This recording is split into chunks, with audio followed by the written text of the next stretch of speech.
Hey, so I'm at Lake Junaluska in North Carolina this morning, and I want to talk about the process of waking up inside of and escaping cults, and then what happens after you do, which is what we in the Killer Bee Inquiries refer to as no man's land.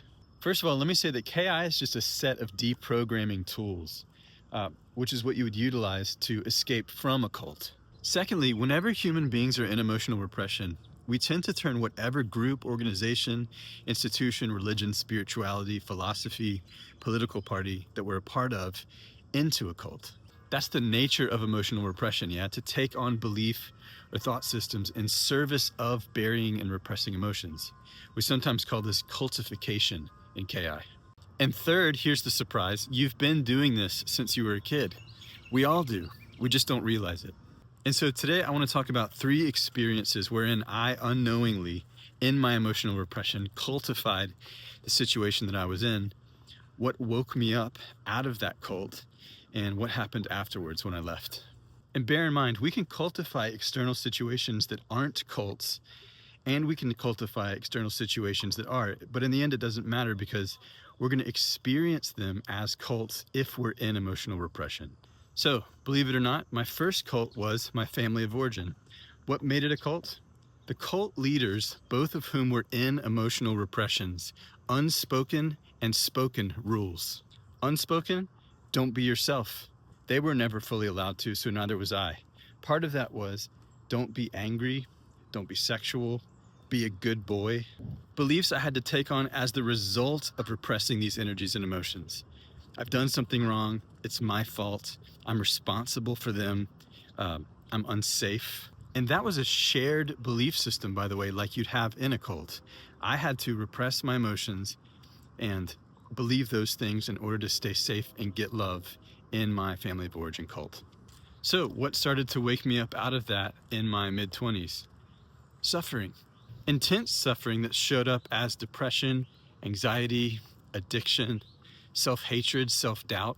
It got to the point where I couldn't bear it anymore, so I started to look into my second cult, religion, specifically the one I'd been raised with, Christianity. I thought earnestly, maybe this will help me resolve my suffering. What they're saying sounds good about unconditional love. But then I started to notice that there seemed to be a lot of conditions, and it was familiar. It was like what I experienced in my family. Believe this, don't do this, don't be angry, don't be sexual, be a good boy. It was familiar. And if all goes well and if all goes by the book, then you'll be rewarded, or you'll be forgiven, or you'll be saved, or you'll be let off the hook. But none of that ever happened. And my suffering actually started to get worse. And what I know now in hindsight is it wasn't because of a lack of belief or a lack of good behavior. It was because I had buried and repressed my emotions and started to believe things about myself. So belief was the liability, not the solution. This new cult religion was reinforcing my emotional repression. So as the suffering mounted and I began to notice myself becoming more compulsive about things, I began to explore cult number 3, recovery. And you'll never guess what I had to do there. Abstain from certain things, aka repress even more, and believe things about myself. Things like you're an addict, you're powerless, you're codependent, and freedom and happiness will come if you deny yourself certain things. Again, strikingly familiar from what I'd heard in my family and in religion. They were basically saying you have to be good and suffer this way so you don't suffer that other way. So as my suffering got even worse, I finally began to recognize that I was like addicted to it, that it felt like the suffering was who I was, that all my attempts to end my suffering were perpetuating my suffering, right? So my solutions had become problems. And so at that point, there was only one thing left to do. Leave it all behind and venture into no man's land. No man's land being sort of an internal liminal space where I was questioning everything that I knew to be true about myself, about others, about the world. I didn't know exactly how yet, but there was something inside of me that kept going, you have to deprogram, you have to deprogram, you have to deprogram. Turns out that voice was me, who had been buried under layers upon layers of beliefs, belief systems, identities, worldviews, buried in repressed emotions. I called him the boy in the well.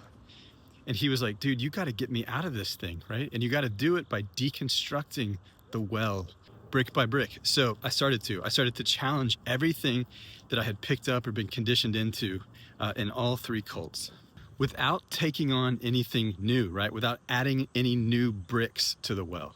Just subtraction, deprogramming, and unlearning. And what I found that was really fascinating was that as I started to resolve the early energetic and emotional repression that I'd learned in my family, the well started to crumble even faster. Which meant, as an anger and sex repressor, as I started to come out of anger and sexual repression, I stopped needing to believe things about myself, others, and the world, which is what was causing my suffering. I recognized that when I bury what's true, I'm forced to identify with things that are false. And as I unearth what's true, disidentification and freedom and authentic self-expression is the result. And that felt like truly escaping from any and all cults. I realized my compulsion to cultify was my compulsion to bury and repress my emotions. If this resonates and you'd like to start deprogramming and resolving your emotional repression, tap the link.